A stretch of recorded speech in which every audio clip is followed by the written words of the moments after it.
Hi, my name is Willow. Welcome to the Electricity Show, where we are going to be talking about some pretty shocking stuff. So, with that said, what is the most shocking thing you can think of that electricity does? Yeah. Lightning, alright, lightning's a good one. We'll talk about lightning, yeah? Tesla coils. Tesla coils, that's a pretty good one. We'll talk about Tesla coils. Yeah? It can cut things in half if you aim the Tesla coil at a piece of wood. So you can cut things in half if you aim the Tesla coil. Yeah, so we provide a very specific concentrated amount of electrical power. It could absolutely break something. Yes, all the way in the back. Television, yes, who likes TV? That is in fact electricity, of course. Yeah? It turns on the lights, of course. The fact that we have a building on with stuff to do in it has to do with electricity, yeah? Phones, who has a phone? Electricity, yeah? Computers? Electricity, yeah?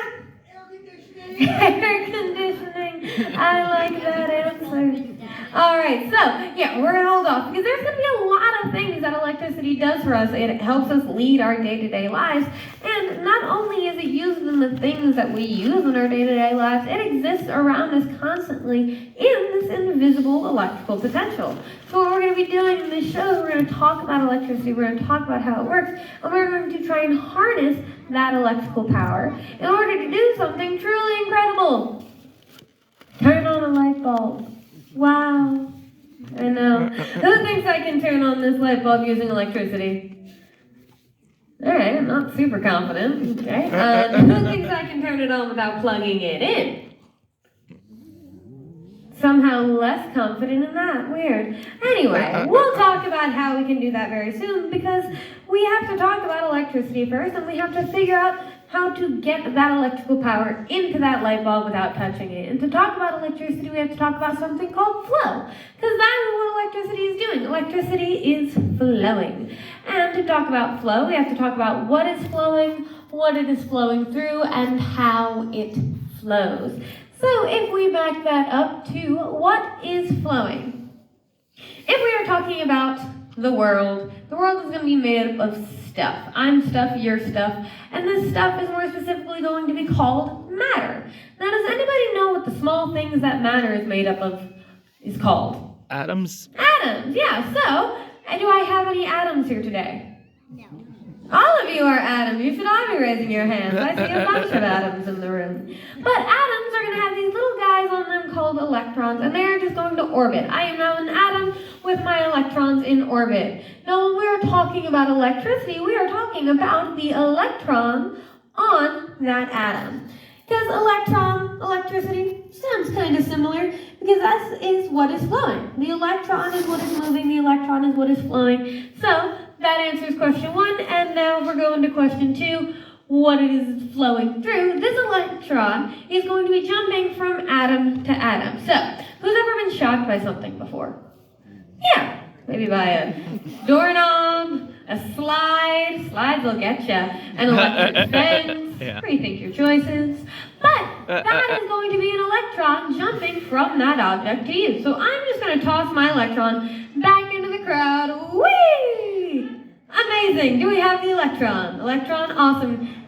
It's in our hand, don't worry. Okay, congratulations. You are a doorknob. How do you feel? Great, cool, perfect.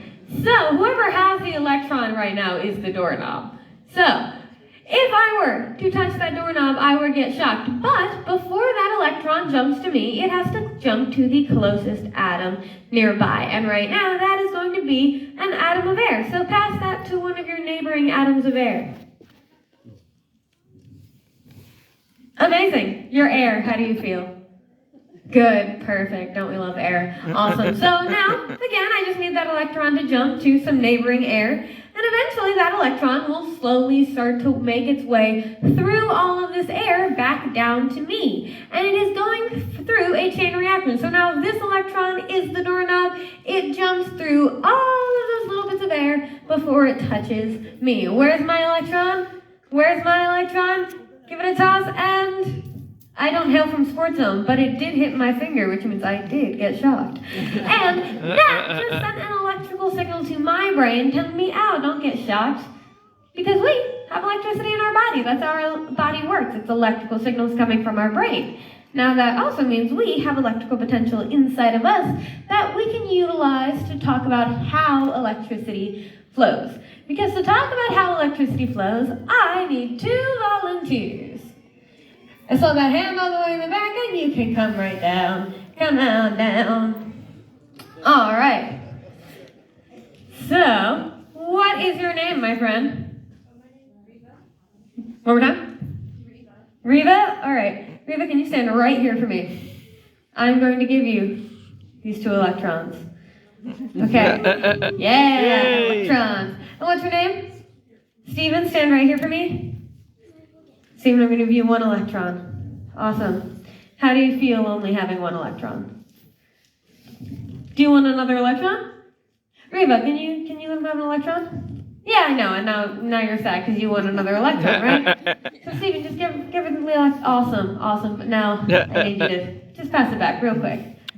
No, just one more time. Just give it back. One more time. Awesome. And it's fine because now you can have this electron. But hey, can I just awesome. I just need you to just pass that electron. But you can have this electron. And I know it seems silly, but that's because that's how electrons are moving. They are moving from many to few. What you are seeing right now is an imbalance. They both have 2, I only have 1, and this is what is causing electricity, this imbalance. Think of your electrons kind of like extroverts. They want to go find some friends. So, Steven's electron is going to jump to me because I only have 1, thus somewhat trying to fix that imbalance. But obviously now Steven has 1, so Reva's have to jump to Steven to try and fix it, and then one more time, mine jumps. And this imbalance is the push. This is what causes the flow. This is electricity. And this is also where we're getting into voltage. And the more electrons that are flowing, the more voltage you have. So, now, can I harness your actual electrons? I won't shock you, I promise. I'll take mine back.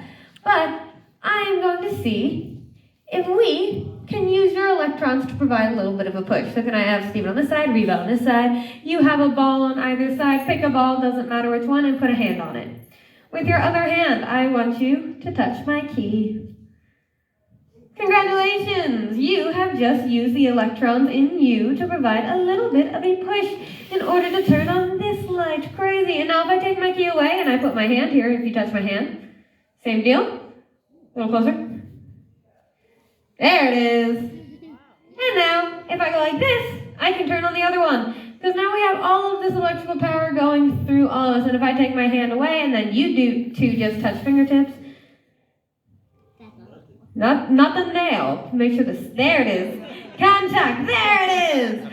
Now, awesome. What this means is you have electrical power. So if you can turn on that light bulb, I think maybe we can turn on this light bulb. Grab your ball. Put your other hand on my light bulb, and nothing happened.